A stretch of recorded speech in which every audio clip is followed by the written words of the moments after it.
Salut, c'est Florian, bienvenue dans cette nouvelle vidéo. Dans cette vidéo, je te présente la meilleure action de croissance pour PEA en mars 2022. Je te sors cette vidéo début avril parce que c'est pas une prédiction, c'est tout simplement un constat, c'est ce qui s'est passé en mars 2022. Je vais te parler très brièvement de l'action qui a le mieux performé au mois de mars 2022. Tout simplement, cette action, comment je l'ai trouvée? Eh bien, elle fait partie de ma watchlist des 40 actions de croissance que je surveille tous les mois.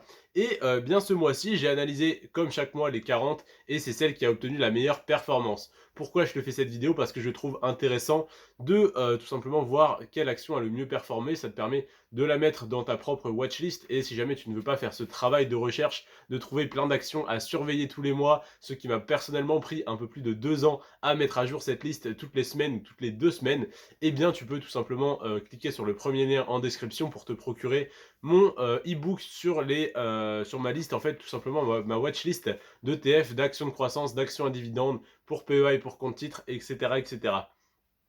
On est parti. Ce mois-ci, la meilleure action de croissance pour PEA, ça a tout simplement été l'action OB. C'est une action que j'aime beaucoup. C'est une des meilleures actions de croissance pour PEA que je suis tous les mois. Et c'est pas pour rien, c'est parce que sur les 10 dernières années, elle a fait plus 959%. Si tu avais investi 100 euros sur cette action il y a 10 ans, aujourd'hui, tu aurais une ligne à 1059 euros. Donc elle a fait plus 959%, plus tes 100 euros de départ, tu aurais donc 100 euros investis plus 959 euros de plus-value. C'est tout simplement énorme. Ça te fait un rendement moyen à 95,9% par an en moyenne. C'est hallucinant. Et c'est pas un rendement dans le vide qu'on voit juste comme ça sur 10 ans qui nous fait rêver parce que concrètement sur un mois, cette action a fait plus 17,2%. Sur le mois de mars, elle a fait plus 17,2%. La bourse fait en moyenne 7% par an, du moins c'est ce qu'on dit quand on s'y connaît un petit peu, on a moyen de faire bien plus. Et quand on travaille la chose vraiment à fond et qu'on y passe des heures et des heures, je t'assure que j'ai de bien meilleures performances que du 7, 10 ou 15% par an. En tout cas, voilà, si jamais tu n'as pas les connaissances, je t'invite à regarder mes vidéos, à tout simplement te procurer ma watchlist d'actions et d'ETF. Mais si tu regardes simplement mes vidéos, eh bien tu as non seulement le condensé de la watchlist qui a le mieux performé chaque mois, également celles qui ont le plus baissé afin du coup de les acheter moins cher. Mais surtout, tu n'as pas à faire ces analyses. Donc je t'invite, même plutôt que d'acheter ma liste, si jamais tu souhaites simplement être au courant tous les mois des meilleures actions de croissance, des meilleures actions à dividendes, des meilleurs ETF, etc., à t'abonner à la chaîne, c'est gratuit. Et personnellement, c'est ce que je ferais plutôt que d'acheter la watchlist et d'avoir à faire le travail. Et bien voilà, là je te fais le travail, donc autant en profiter.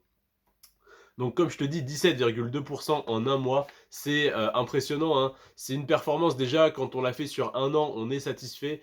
Quand on l'a fait sur un mois, c'est tout à fait hallucinant. OB, si jamais tu ne connais pas cette entreprise, c'est une entreprise de service du numérique. Donc c'est sûrement pour ça, on va dire qu'elle performe depuis 10 ans et qu'elle va continuer à performer parce que le numérique, on est en plein dedans. On a parlé de la bulle Internet, mais au final, ça ne va pas exploser comme une bulle, du moins ça l'a déjà fait, et là ça ne fait que croître, mais ça n'est plus une bulle en fait. On est d'accord que la valeur intrinsèque des entreprises est totalement et tout à fait corrélée avec la valeur des actions de ces entreprises, donc il n'y a pas de bulle, donc en fait ça ne fait que d'augmenter, donc peu importe le moment où tu rentres, eh bien c'est mieux que de rentrer 1 an, 2 ans ou 5 ans plus tard. Donc je t'invite à te renseigner au plus vite sur l'action OB. Évidemment, c'est pas un conseil d'investissement, c'est simplement un conseil, on va dire, pour te renseigner sur l'action. Et donc voilà, c'est une action de service du numérique, mais comment elle se différencie? Eh bien, elle fournit tout simplement ses services au secteur de la banque, de l'assurance et de la finance. Donc j'investis personnellement sur des ETF basés sur la banque, d'autres basés sur l'assurance et d'autres plus généralement basés sur la finance. Et tout simplement, ces trois secteurs extrêmement rentables.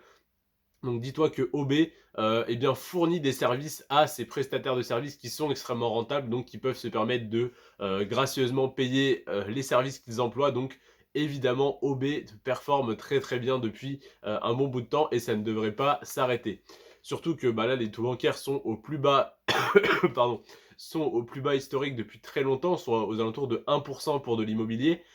Quand ils vont remonter, donc quand ils vont remonter à 2, 3, 4, 5, j'espère pas plus, mais admettons qu'ils remontent déjà à 2-3%, eh ben, les banques vont faire des marges bien plus importantes, donc vont être encore plus rentables. quand on voit des banques comme Société Générale qui verse plus de 6% de dividendes, Crédit Agricole, non, BNP Paribas qui verse plus de... il y en a une à 7 et une à 9% de dividendes. Enfin bref, c'est des sommes hallucinantes qui feraient peur pour d'autres entreprises, mais qui ne font pas peur dans le secteur de la banque parce que bah, on sait que les marges sont monstrueuses, qu'ils font très bien travailler l'argent que tu laisses sur ton livret A. Donc c'est pour ça que je t'invite personnellement à investir et non pas à garder de l'argent sur ton livret A, parce que quand il est sur le livret A, en fait, il reste pas sur ton livret, il va circuler au sein de la banque va l'investir, va faire des gains dessus et ne va te redonner qu'un pour cent. Donc comment dire, une entreprise qui fournit ses services au secteur bancaire, au secteur de l'assurance, c'est pareil, je t'invite toujours, tant que tu n'as pas des biens de très grande valeur, à prendre l'assurance la moins chère. Que ce soit pour ton véhicule, pour ton habitation, surtout si tu es locataire, enfin peu importe, mais si ton habitation ne vaut pas extrêmement cher, eh bien, procure-toi une assurance qui ne couvre absolument rien, mais qui ne coûte rien. Le jour où tu veux vraiment être en sécurité et te dire, s'il m'arrive une bricole, si ma maison à 400 000 euros prend feu, je n'aurai pas de souci, prends une super assurance que tu payeras une blinde. Mais en attendant, tant que tu es dans l'optique d'économiser et d'investir, franchement, économise et investis, quoi. Ne mets pas des sommes faramineuses dans les assurances. Sinon, bah, tu vas tout simplement enrichir des assurances qui vont reverser 6, 7, 8% de dividendes. Et comme tu payeras cher ton assurance, tu n'auras pas de quoi investir dans ces boîtes qui auraient pu te reverser le dividende. Tu vois ce que je veux dire? Est-ce que tu veux être du côté de la personne qui reçoit une partie des bénéfices de l'assurance, ou est-ce que tu veux payer l'assurance et donc bah, faire engendrer des bénéfices à l'assurance? C'est toi qui vois de quel côté tu veux être. Personnellement, j'ai choisi mon camp.